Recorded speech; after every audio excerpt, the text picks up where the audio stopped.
D'accord. Allez, c'est bon, on peut y aller.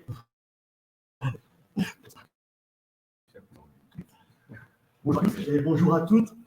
On va parler de Marden dans la programmation.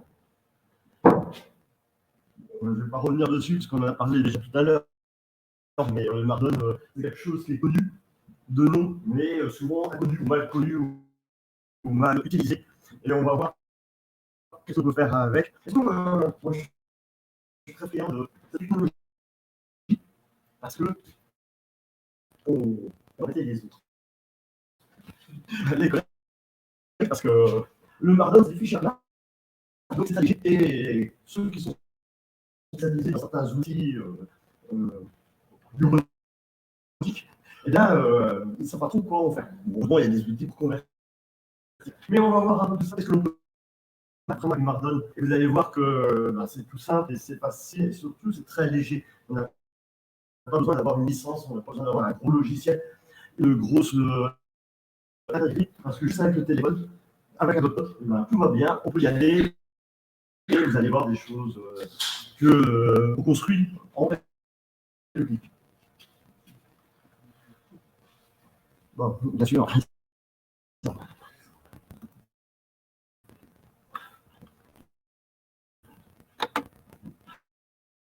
Donc, qui je suis Christophe Dumont, je suis étudiant à tous ces Guilaine. Bon, je suis principalement chasseur d'animaux. Donc, les éléphants sont venus avec moi, c'était un peu important. L'Otari, avec Marseille, le Fox, le panda roux, avec Firefox, et bien entendu, ces animaux, il faut leur donner à boire, donc c'est quand même important pour qu'ils puissent vivre. Et le tout, il faut protéger, donc avec l'abeille, le lézard, d'autres animaux que j'anime, autour de la sécurité, c'est la sécurité du bien. Donc ça, c'est un échantillon de mes activités. Mais ce n'est pas le but d'aujourd'hui. Le but, c'est qu'on va parler de Marden. On va essayer de créer, on va créer une première page, facilement, de façon transparente, et puis on va aussi utiliser une version plus dynamique, et tout ça à travers des démos. Et vous avez une exclusivité, c'est que tout ce que vous allez voir aujourd'hui, un article est en cours, il y en a plusieurs, pour le magazine Programmé, dont je n'ai pas encore dossier le numéro, mais ça devrait cette année. Et il y en a plusieurs qui. Donc, on va en voir une partie, pas tout, parce que des choses que c'est en cours de rédaction ou en cours de finalisation, parce qu'il y a du, faut que ça soit du code correct pour que vous puissiez derrière reprendre, le manipuler et aussi vous en servir au quotidien. C'est le but aussi. Hein. Et c'est ce qu'on va voir. Donc, parce que le Marden, c'est super simple. Il y a différents formats, mais nous, ce qui nous intéresse, c'est qu'on a une idée. Et on peut utiliser un paquet supplémentaire en Pandoc et qui propose différents formats. On peut rester en format HTML, on peut rester en format ADA, en bloc-notes, mais on peut aussi le transformer en PDF. Pour ceux qui sont puristes et qui aiment la bureautique, il y a deux formats qui sont disponibles en e-conversion. Et ce n'est pas le but, on va s'intéresser sur la version pure open source. Et on n'ira pas sur cette version même que j'ai bien le GT, mais ça vous le verrez dans le magazine. Tout d'abord, on va parler donc le Marden, c'est scène de taille. Le scène de taille, c'est 40 la liste. On verra ça après. Donc le Marden, c'est un langage qui est intéressant. Pas trop récent, parce qu'il y a d'autres sorties du reste. Mais là, c'est et c'est un langage principalement léger. Et c'est ça qu'on fait. On se rapproche de ce langage à du no-code. Puisqu'on n'a pas besoin d'apprendre à coder, on n'a pas besoin d'apprendre des fonctionnalités ou des arguments compliqués dans un langage. On peut le faire avec des symboles, avec des repères sur des notes. Et après, on peut transformer tout cela en un cycle statique, un cycle dynamique et d'autres choses à le faire. C'est pour ça que le Marden, il est souvent mal connu, sauf ceux qui veulent faire des sites, des portails, des environnements faciles, mais qui ne sont pas informatiques. Les gens qui sont là, qui sont intéressés de je fais mes tags, j'écris mon blog, j'écris mon texte, et puis ça se fait tout seul, et je mets mes structures, mes images comme je veux. Je ne sais pas, et j'obtiens le résultat dessus. C'est instantané, donc c'est des fichiers là. Et c'est très léger, puisque on va se poser la question de c'est du PHP, du Java, du Python, du Rust, du Go ou d'autres langages, ou JavaScript. Alors bien sûr, on peut rajouter toutes ces briques sur le code, mais nous, on va s'attarder sur les notions principales du Markdown. Ce qu'il ne faut pas confondre, c'est que le Markdown, ce n'est pas du WYSIWYG. C'est-à-dire que le WYSIWYG, c'est un éditeur riche. Vous savez, quand vous lancez un logiciel, quel qu'il soit, vous avez le B, le I, le S, donc ce sont des icônes.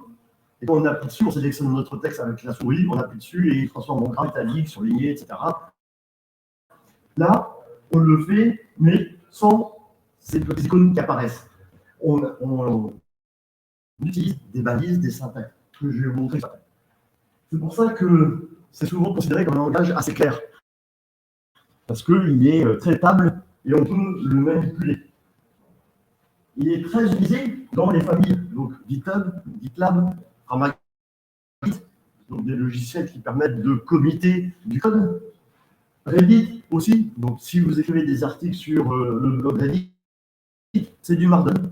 Et d'autres plateformes d'assistance, d'hébergement, proposent beaucoup d'écrire en Markdown.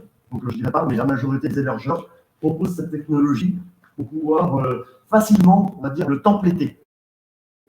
Et là, le template, on en parlera tout à l'heure pour voir comment on peut templater et construire à votre vitrine, à votre habillage, votre envie, facilement un CSS, une couleur, sans besoin d'avoir trop de technologie à notre connaissance. Le formatage, c'est principalement des balises. C'est-à-dire que, suivant le format, on est dans des dièses, et en HTML, ça correspond au H1, au H2, etc. Donc c'est une technologie qui se veut être assez souple. C'est-à-dire qu'on déclare une syntaxe. Bon, il faut apprendre la syntaxe, mais elle n'est pas énorme. Je n'ai pas compté le nombre d'arguments qui est disponible, mais c'est pas énorme. Parce qu'après, on peut tout mélanger et on peut améliorer tout cela. Mais l'ensemble va permettre de construire sa page. Sa page de présentation, sa page d'habitude, comme on le sent. C'est-à-dire que lorsqu'on veut construire cette fameuse page, que l'on va voir juste après, eh bien, on va pouvoir facilement générer des documents. On va pouvoir générer des ouvrages, des livres, des œuvres techniques. Je sais que chez moi, enfin, pas chez moi, l'équipe ou dans mon travail, on réalise beaucoup de documents techniques à travers le Markdown, ce qui nous permet de pouvoir construire dynamiquement un livre qui nous permet de pouvoir illustrer une extension qu'on a pu développer, un projet. Et comme ceci, on le pousse sur le web et l'ensemble, on a le code, on a le fichier plat, on ne se pose pas la question de est-ce que c'est compatible Windows, Mac, Linux. Il faut juste un navigateur. Et là, le navigateur, vous en utilisez un au quotidien, quel que soit le nom du navigateur, ils sont tous capables d'interpréter Markdown. Et lorsque vous interprétez du Markdown, vous pouvez construire dynamiquement vos présentations, vos documents, même vos sites web, sans besoin d'avoir trop de connaissances informatiques. C'est pour ça que ces fichiers sont principalement à plat. Le fonctionnement du Markdown, bon là c'est un peu technique, mais c'est le seul site un peu technique. Enfin, bon, vous me direz après si c'était trop technique ou pas. Mais donc, le process c'est qu'on prend un bloc-notes, on prend un IDE, on prend un texte. Pas besoin d'avoir un logiciel, un gros gabarit, un gros truc énorme. Enfin, si vous en avez un du genre Visual Studio, les Atom IDE, les Pulsar, moi je suis friand de Pulsar, donc le fork de Atom IDE, eh bien on peut directement manipuler, créer son texte et on a la prévue juste à côté. Donc lorsqu'on a toute cette approche, Un IE, c'est un éditeur de texte. Comme bloc-notes. Comme bloc-notes. Bloc-notes va très bien. Mais par contre, il faut éviter, il y a des langages qui sont plus, enfin, des logiciels qui sont un peu plus contraignants. Si vous développez, si vous créez votre fichier Markdown avec le WordPad de Windows, là, je vous dis non. Parce qu'il a tendance à rajouter toutes les choses et vous n'allez pas pouvoir la faire. Donc, quand on a un fichier de base, on peut exécuter une commande ou sauvegarder d'une certaine manière pour ensuite le navigateur vous faire des transactions. Donc, souvent, c'est un faire cette étape. Mais lorsqu'on a besoin de communiquer le fichier là, on s'en met pas. On le laisse tel quel, on peut le personnaliser et tout va bien.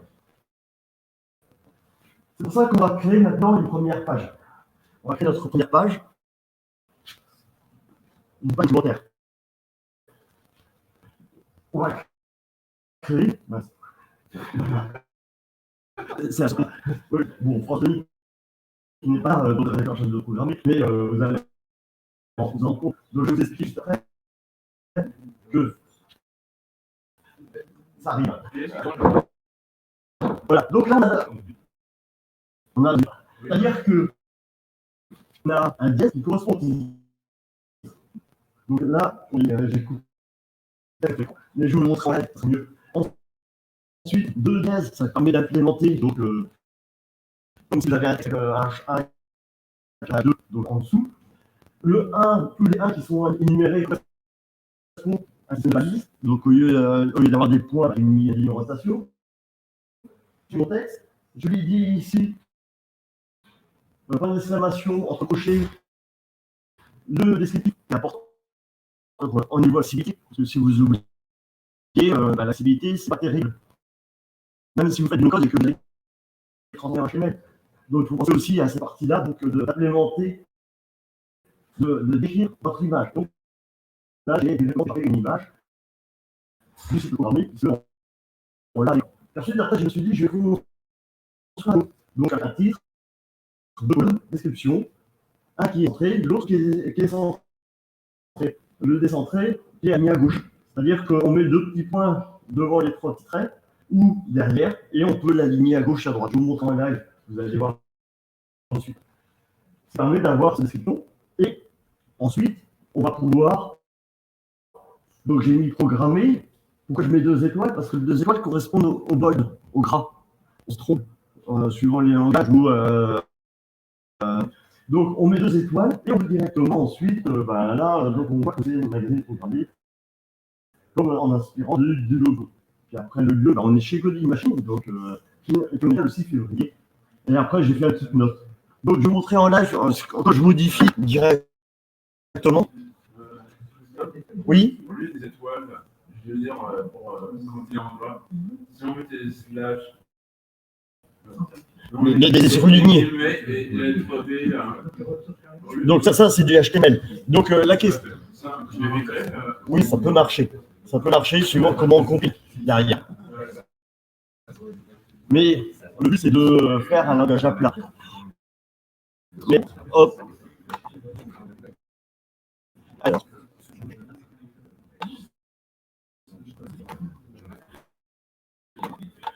Donc.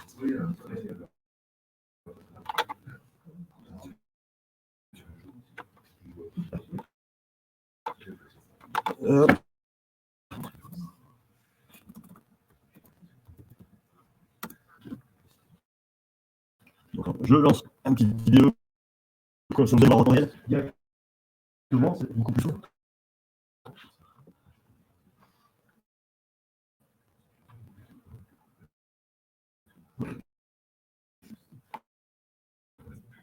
Voilà.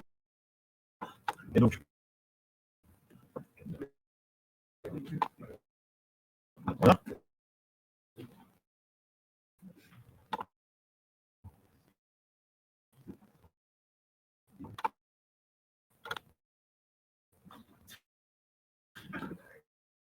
Pour se dire qu'un monde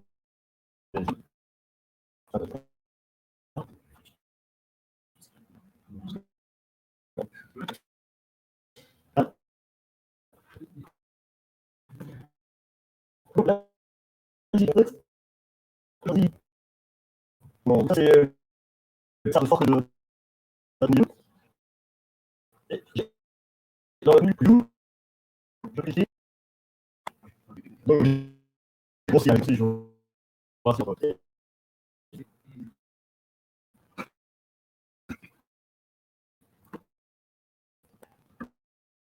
Donc là, je vois que c'est affiché.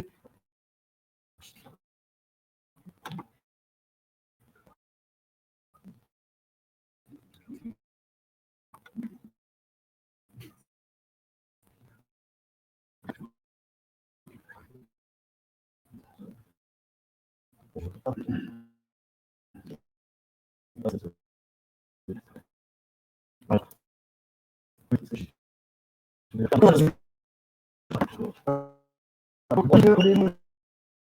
On va passer en exemple. Là, on grossit directement. On va dire que on peut faire euh, souligner. Vous voyez sur la gauche, enfin, sur la droite, sur votre et le résultat, vous pouvez voir.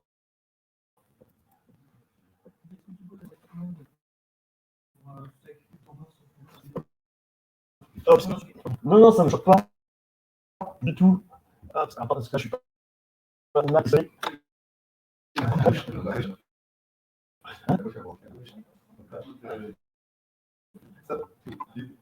Voilà. Oui, on y arrive, hein. On va y arriver.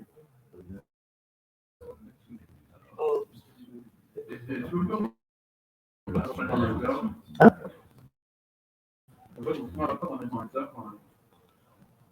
J'ai pas compris. Est-ce que tu peux comprendre un rapport pour un menteur?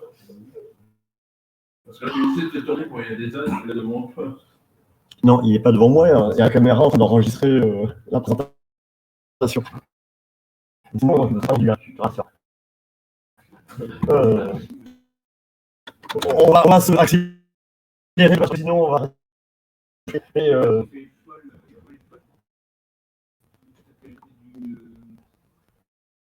bon. Allez, c'est quoi on peut faire en Italie. Et puis donc, comme vous voyez, voilà, donc là, on a ici programmé qui est en Italie.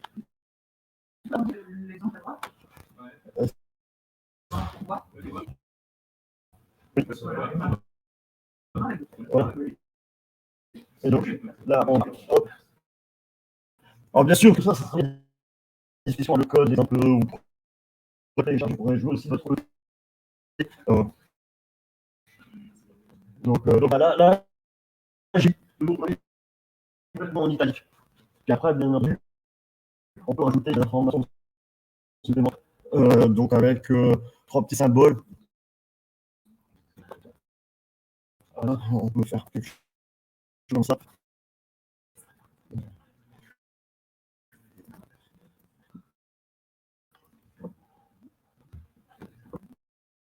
Et donc là, ici, bon, ça va mal, mais il y a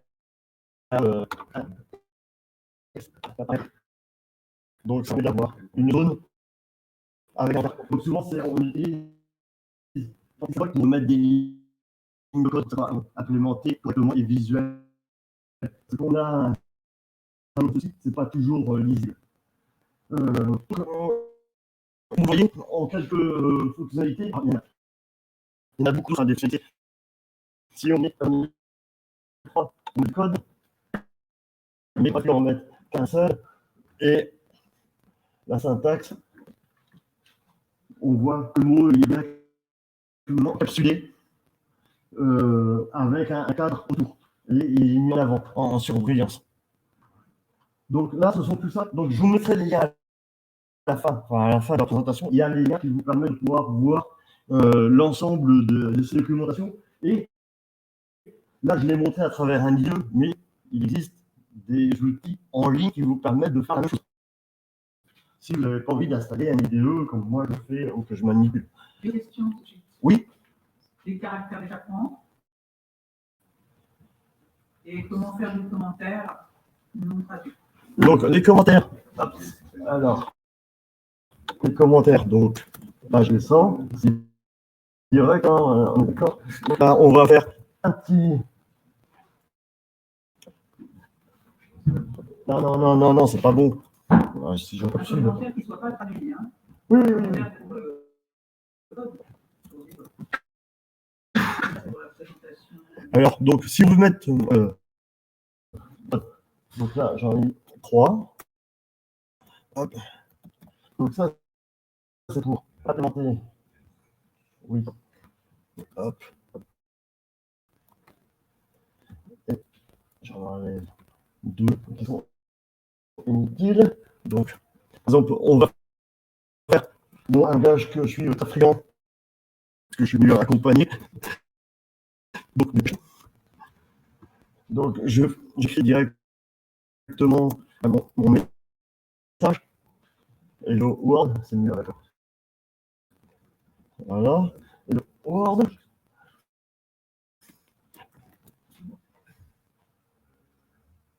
Alors, attendez, il y a juste. Oui, c'est pas l'interrogation qui est pas mis au bon endroit. Hop. Voilà. Tu as pas le début. Crochet. Oui. Merci. Voilà. Et il doit manquer autre chose. Ah oui, il manque ceci.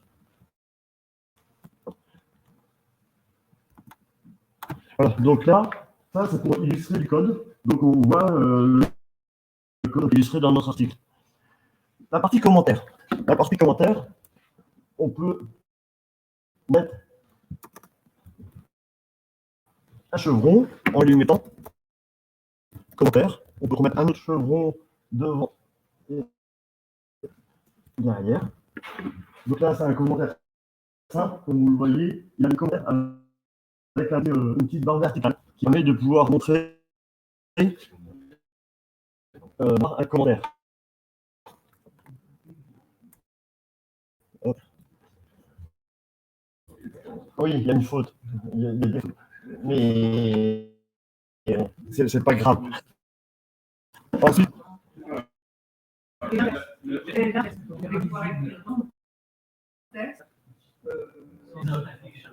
Charles, je te passe le texte parce qu'il faut que tu vérifies l'orthographe. Mais je ne veux pas que ça sorte. ah, pas le voir. Donc en écran caché. En écran caché. J'ai plus le nom de la liste parce que moi je cache rien. Je cache rien, donc c'est un truc. Oui, oui. Alors donc je l'ai pas en tête, mais Les autres questions, c'était de faire chaque mot. Je peux mettre un dièse. oui. Et je veux pas que ça me tire. Voilà, donc Comment je fais? un anti-slash, Ah non, si. dièse, et puis après, si. Donc là, avec un seul dièse, ben, on le voit de suite. Hein, si on avait mis sans l'anti-slash, on arrive sur deux chapitres. Donc là, là c'est bon. Voilà. Donc là, sans échappement, on a le comme si c'était un titre. Avec un anti-slash, ça veut dire on l'échappe, et le dièse apparaît comme un caractère normal. Les questions sont les deux apostrophes, ça fait quoi? C'est un mot. Oui. Bon. De l'anti-slash. Non, pas dans ce Ah, là, ici. Tac.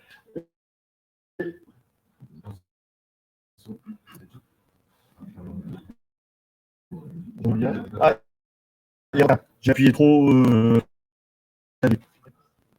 Donc voilà. Il n'y a pas d'implémentation comme quoi il y a un gars qui n'est pas en avant. Les deux sont pas. Ça fonctionne toujours en noir. Donc c'est un ou trois principalement. Je vous propose de continuer. Hop. Alors. Hop. Ah, ça. Voilà. Donc là, comme vous voyez, donc ça, j'ai pu en parler, comme là ici, il y a notre même endroit plus important, et ça va faire un rouge. On va faire syntaxe pour ça, pour le référence, pour dire maintenant tout ça. Donc c'est pour ça que la majorité des fonctionnalités qui sont utilisées dans le Markdown, on a du grade d'établi qui a des plus, la numérotation, ce que je vous ai montré, et ça c'est vrai qu'on a pu faire des sablés, c'est-à-dire que le liste imbriqué correspond à. On va faire une petite liste imbriquée.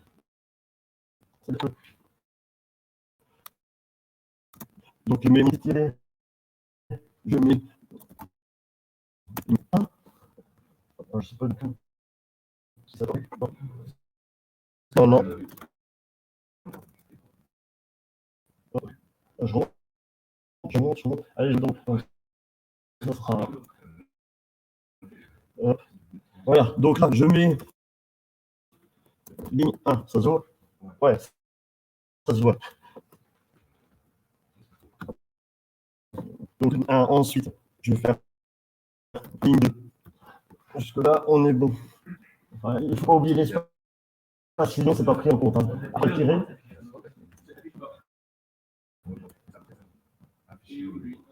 Oui. Ensuite, je fais 2 espaces. Hop. Sous 1. Ça suffit pas. Ah oui, oui. Non, mais c'est juste que c'est. Voilà. Oui. Donc, parce que l'écran est en 2. Donc, on a des sous-familles. Bien entendu, chaque texte peut être.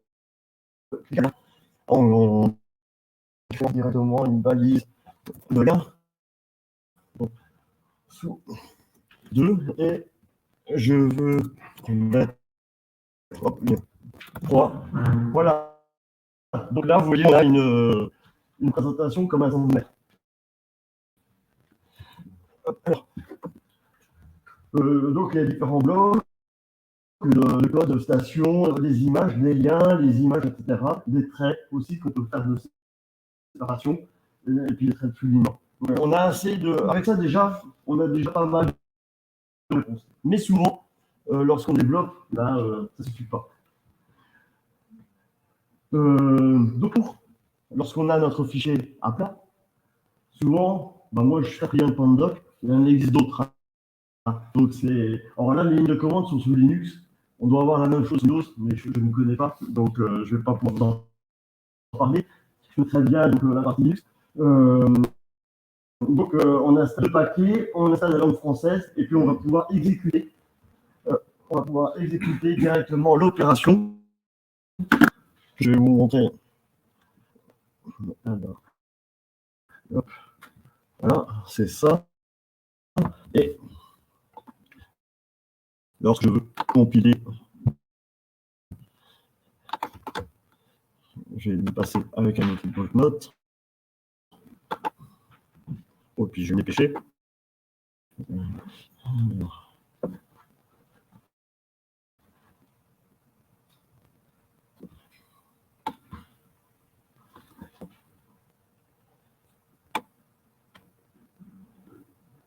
Bon, là, comme il n'y a pas d'écran de résultat de suite, mais l'esprit est là. Donc, c'est-à-dire que je vais vous en parler juste après. Pour la compilation avec .doc, les différents arguments, j'en parle juste après. Et notre fichier main, on peut l'exporter en PDF, par exemple, si on le souhaite. Mais je vous en parle juste après. Hop, voilà.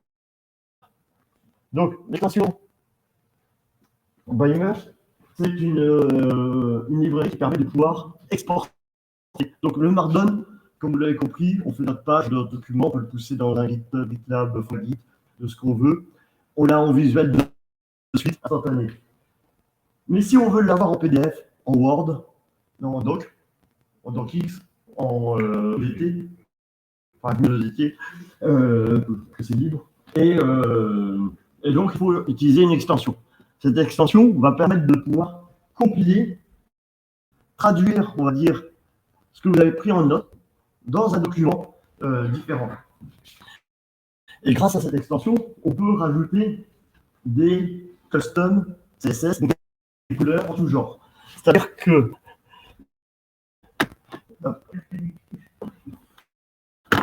alors, on va passer ça de l'autre côté.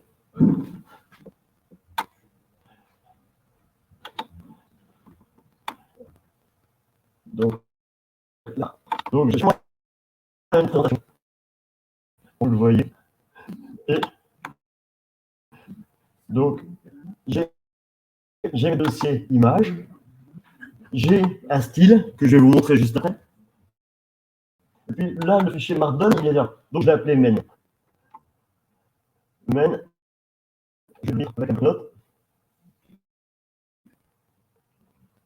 Voilà. Donc, je lui ai attribué une enquête avec des informations et quels sont les formats qui va sortir. Ensuite, comme c'est attention, il y a une solution de template.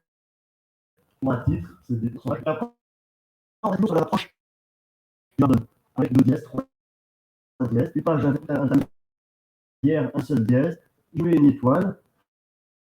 Là, j'ai et donc, les grandes fonctionnalités qui permettent de pouvoir avoir différents visuels, etc. Donc ça peut vous sembler abstrait, mais après un peu d'habitude, ouais, l'allié. L'allié,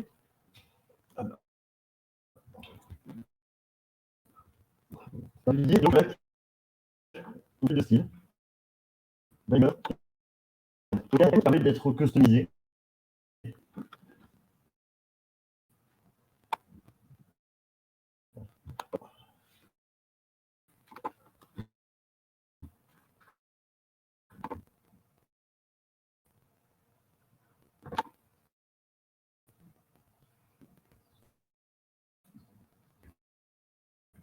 Voilà, donc là, je lui ai dit que j'ai besoin d'avoir 3 préférences.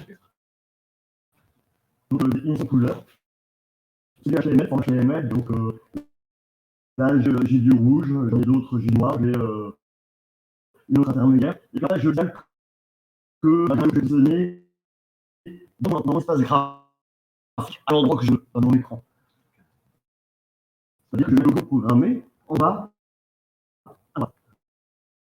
Je veux dire que j'ai besoin d'un différents blocs. Je n'ai besoin d'extensions supplémentaires. Donc le Markdown est compatible à LaTeX.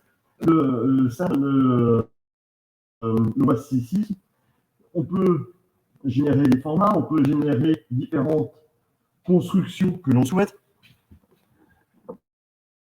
Et à partir de ça, par rapport à la construction, je vais pouvoir obtenir un résultat. Pour obtenir ce résultat, on va pouvoir directement. Alors, il est où? Il est là. Donc, j'ai fait une ligne de commande pour que ce soit plus facile. Donc, c'est la compilation de mon fichier Markdown. C'est-à-dire que dans mon doc, je veux dire que j'ai besoin de mon extension Daimler que j'ai déjà installée. J'ai besoin de customiser le texte. C'est en langue français, parce qu'on est en France. On aurait pu mettre d'autres langues, il y a toutes les langues du monde. Mon fichier de source, c'est mon mail.md et qui va exporter, qui va avoir une sortie en mail.pdf. Et bien entendu, un format style avec une qualité DPI, donc le DPI, c'est la qualité graphique en 300. Lorsque j'exécute cette commande, donc je tape compilation, directement, c'est-à-dire qu'il a lu mon fichier, il a récupéré l'ensemble de ces images pour obtenir un PDF. On va prendre le temps. Il finit son chargement. Comment? Non, ça devrait être. Non. Non, on peut l'intégrer. Donc là, il a terminé. Et quand je clique dessus, mon PDF, donc là, Oui, ça se rapproche. Mais c'est pas ça. Alors, et donc, hop. Donc, en direct. Voilà. Donc, j'ai compilé avec un texte, une date. En bas, différentes informations. Je vous ai parlé du logo programmé. Ben, on l'a bien en bas à droite parce que je l'ai customisé. Je lui ai déplacement.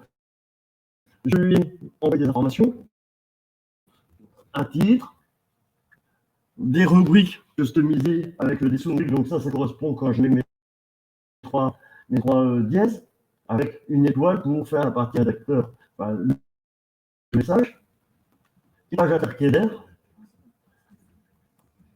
Et ensuite, après, je peux bien sûr en voir l'ensemble de toutes les fonctionnalités. Comme vous le voyez, c'est beaucoup plus appréciable à l'œil lorsque ça PDF, au lieu d'avoir des dièses, parce que c'est toujours dans un PDF, autant avoir des chevrons, des points. Et là, bien sûr, comme vous pouvez l'habiller, le personnaliser comme vous le souhaitez, avec couleur. On peut bien sûr afficher l'image, parce que c'est du livre, donc une petite image nue, texte, donc avec d'autres images. Comme vous voyez, à partir de mon fichier à plat, de tout à l'heure, hop, mon fichier à plat, j'ai ici, édité avec un Bluetooth, donc vous pouvez faire avec votre téléphone, smartphone, votre tablette, etc. Et bien, grâce à ça, après, vous pouvez l'envoyer à votre ordinateur ou sur votre appareil mobile pour pouvoir après le compiler dans ce que je vous ai montré. Et ça, c'est pour une présentation PDF. J'aurais pu faire la même opération avec un export directement en doc, ODT ou dans un autre format type HTML. Oui.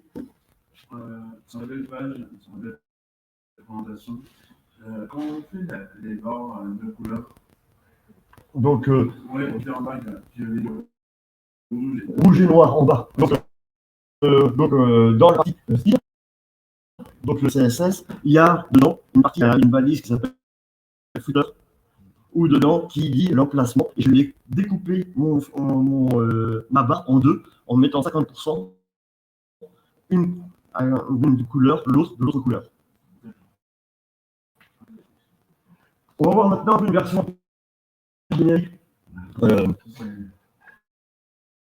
C'est-à-dire que on peut manipuler du mais on va aussi faire en barre de. Excusez, mais vous l'avez pas vu. Alors. Non. Tu le super. Donc,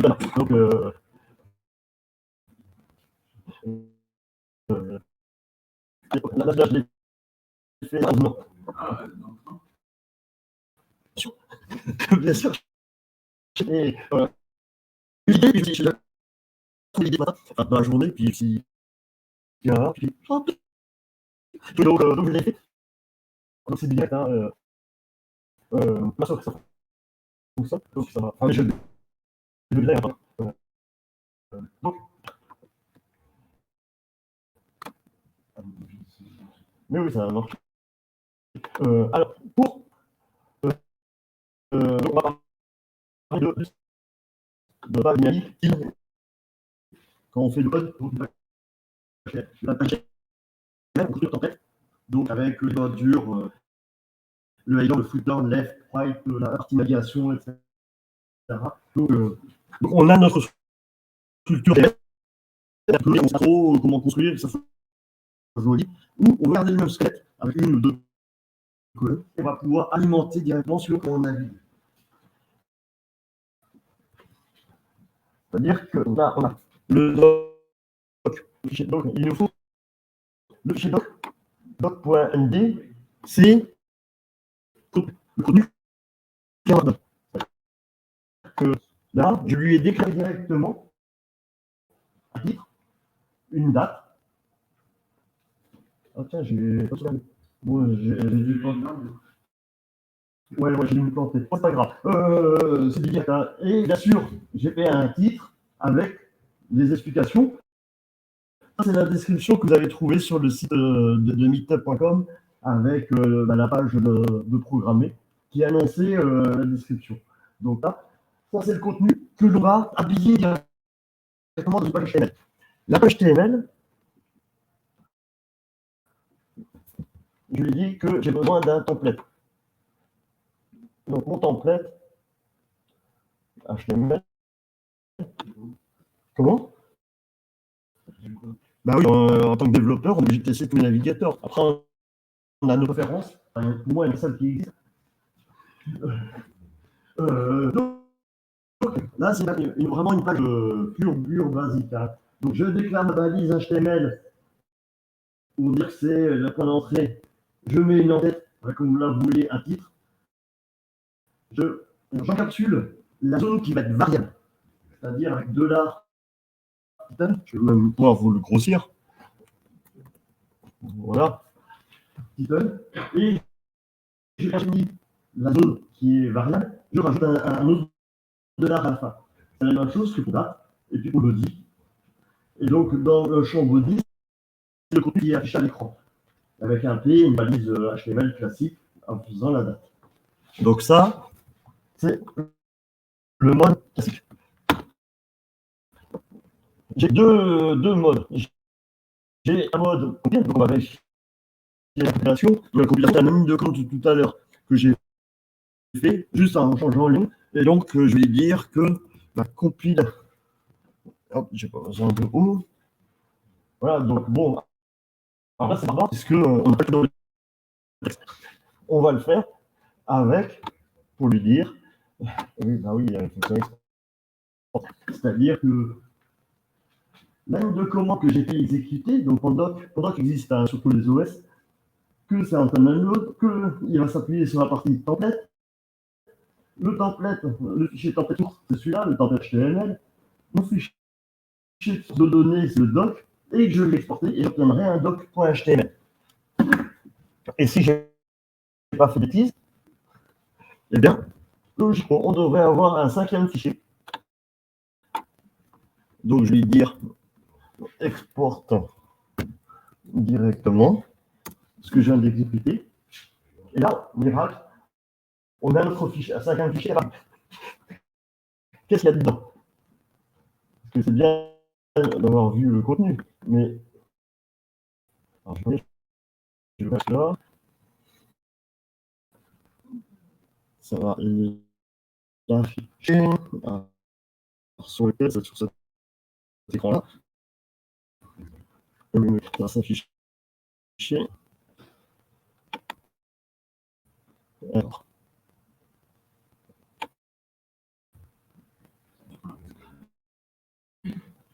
Là, je rassure. Hop, c'est pas sur cela.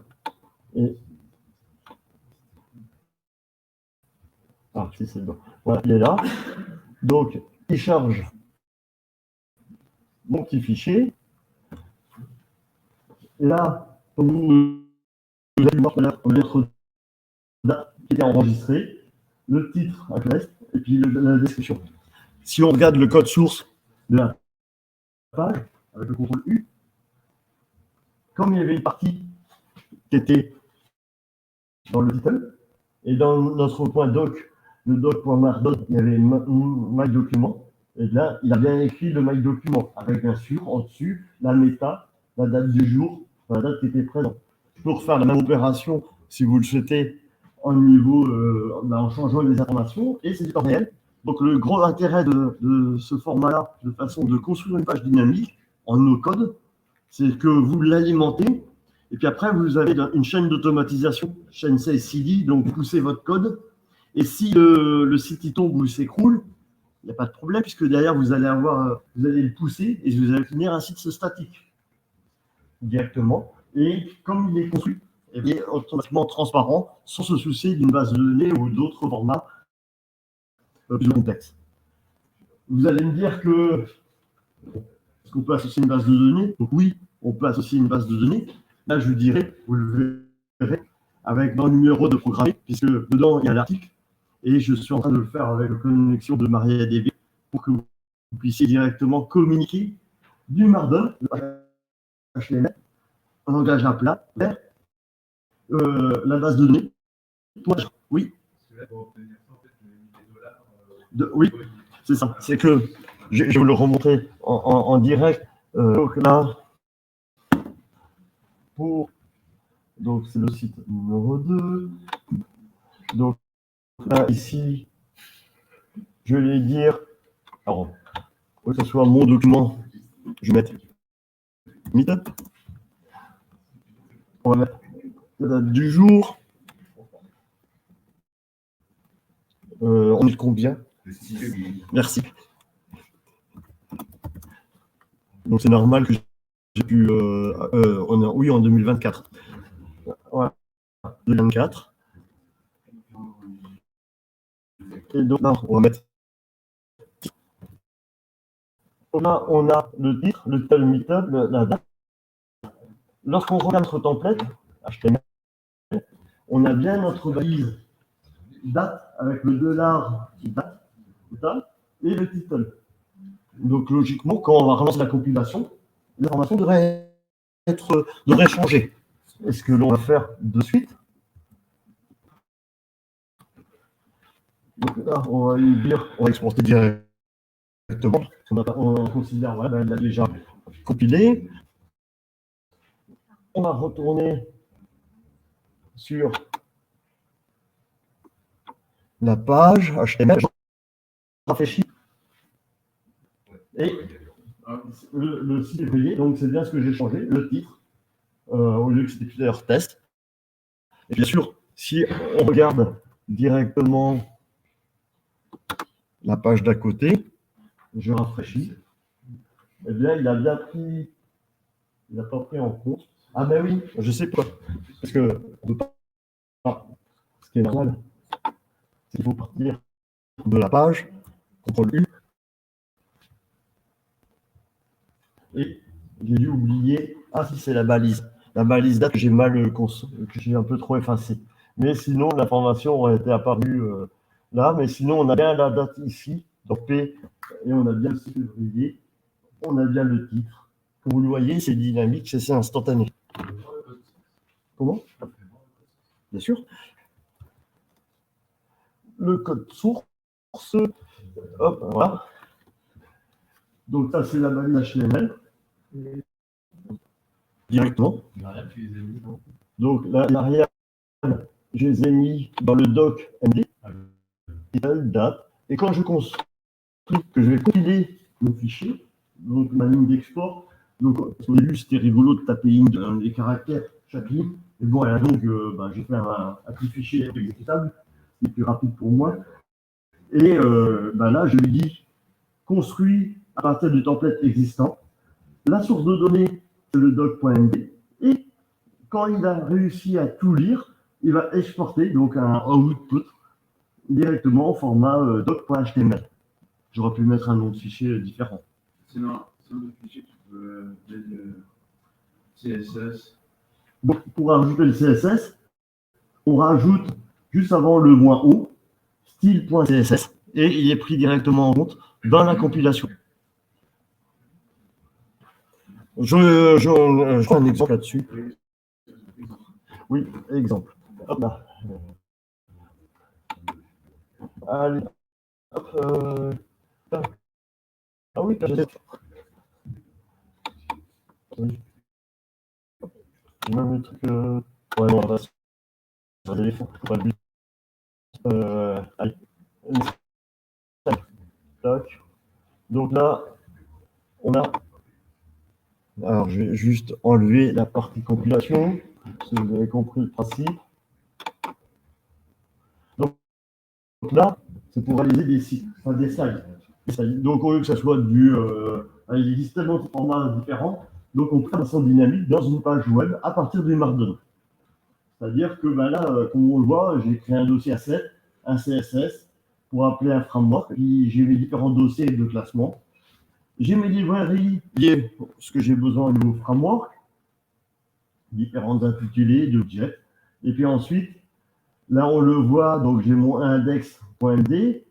Donc au lieu que c'était doc.md, c'est la même chose, c'est un autre exemple, parce qu'on peut faire random, markdown, il y a différents intitulés, donc l'extension n'est pas figée.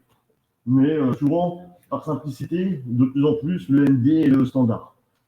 Le R permet d'avoir, c'est du R Markdown. Donc c'est du Markdown évolué.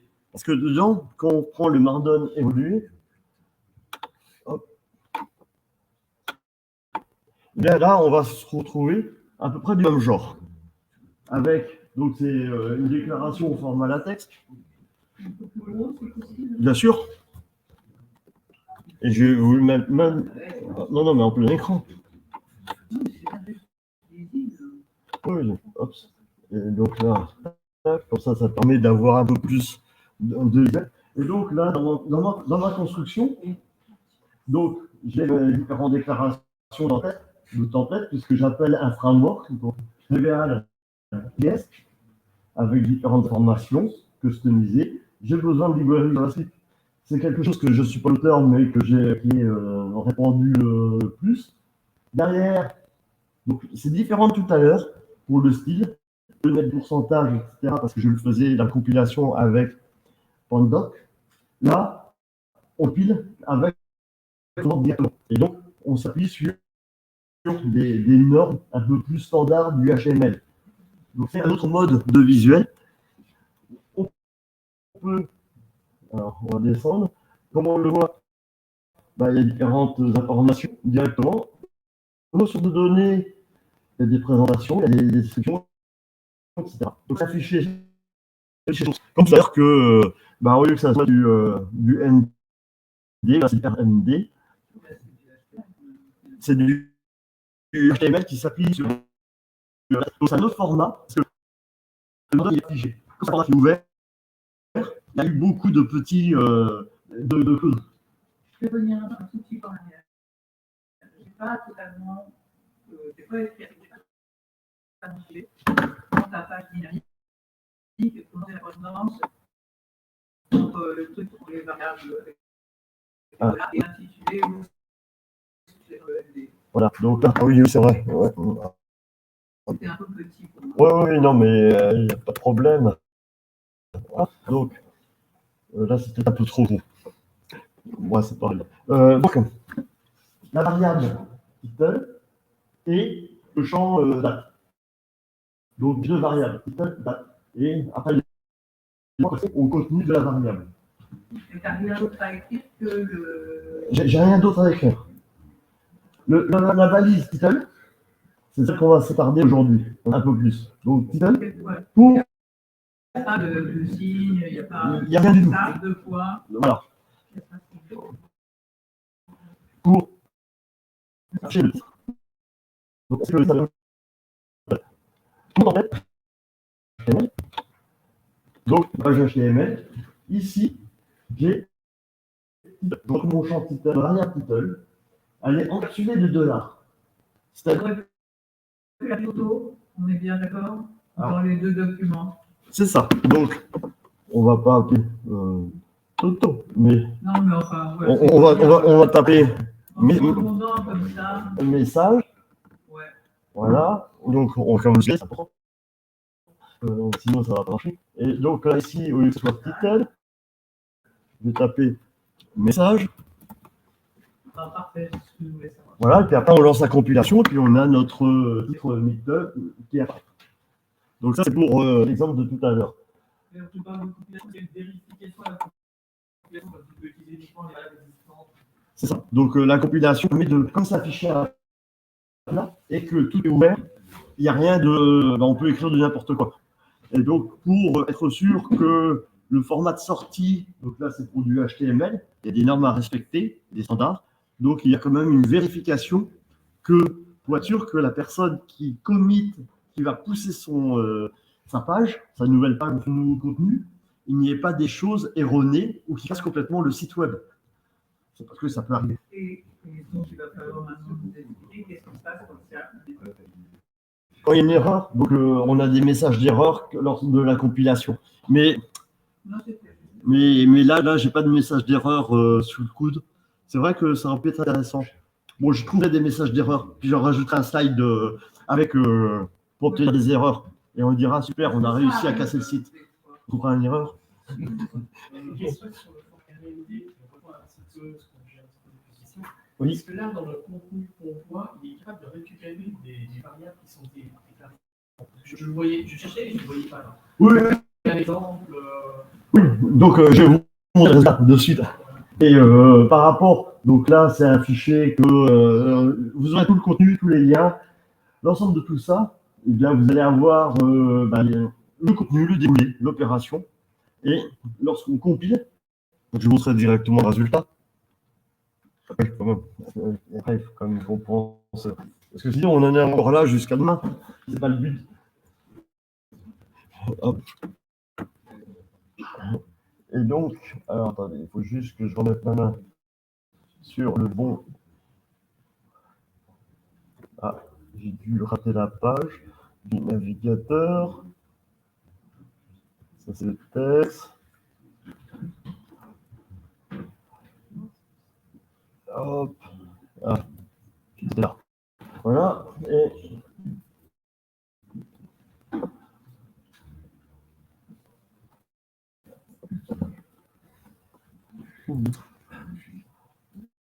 Et après, on pense à. Voilà. Donc là.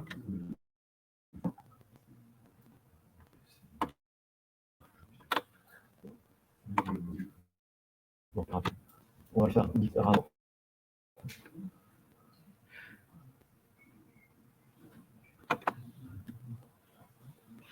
Oui. Ah, oui.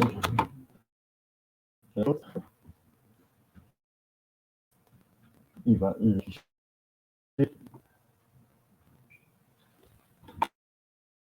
Alors, ça, c'est texte. Voilà. Oui, oui. Mais oui, il arrive, il arrive. Ne vous inquiétez pas.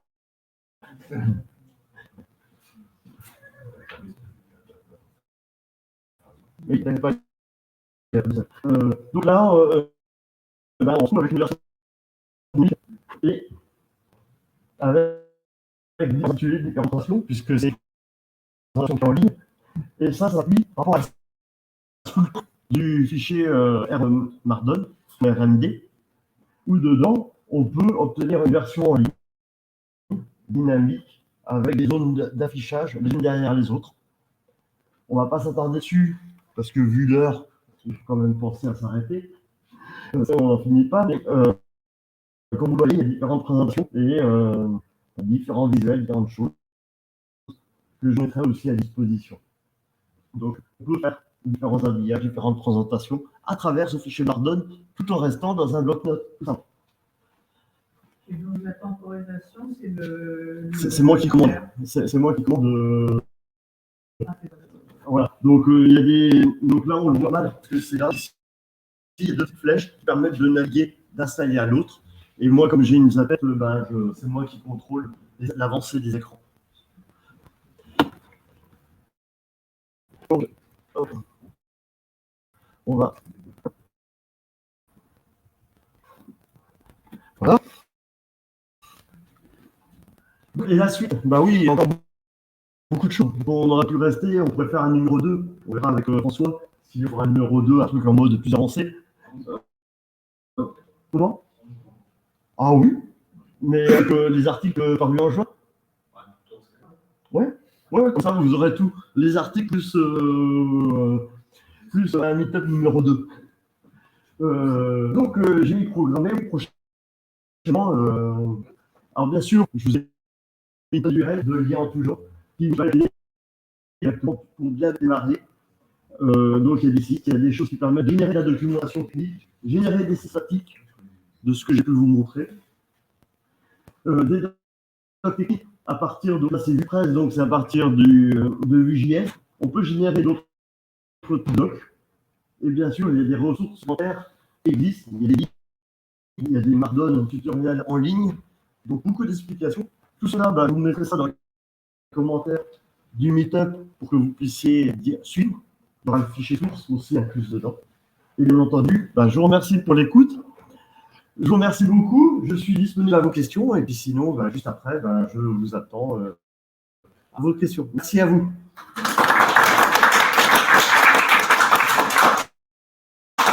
Christophe, donc comme vous le voyez, un sujet quand même très vaste, hyper intéressant. On a vu qu'une partie. Oui, ouais. Parce que j'ai encore du stock. Hein. Oui, ça, c'est donc, bah, effectivement, après, on peut envisager tout de suite Oui, un numéro 2, un un avancé avancé. en mélangeant. Ouais, tout à fait. Aucun souci. Les pizzas nous attendent. Bon, on est un peu en retard, j'en suis désolé. Oui. C'est les impondérables entre les transports et les petits problèmes techniques. Allez, 3 petits notices pour terminer. Voilà, donc c'est le dernier numéro qui est sorti ce week-end. Voilà. C'est quoi ça? Aucune date. Ah, pardon. Allez, la haut quand même. Allez, hop. Un devant. Allez, à devant. Et puis je t'enverrai le. Voilà. Merci à tout le monde, j'espère que ça vous a plu. Merci à Christophe. Merci à Joséphine Machine. Et rendez-vous en mars, donc le 7 mars à DEFCON à l'école 42. Et en mars, toujours pour le prochain meeting dans les locaux de Myrilis. Bonne soirée à tous. Alors, hop, bon.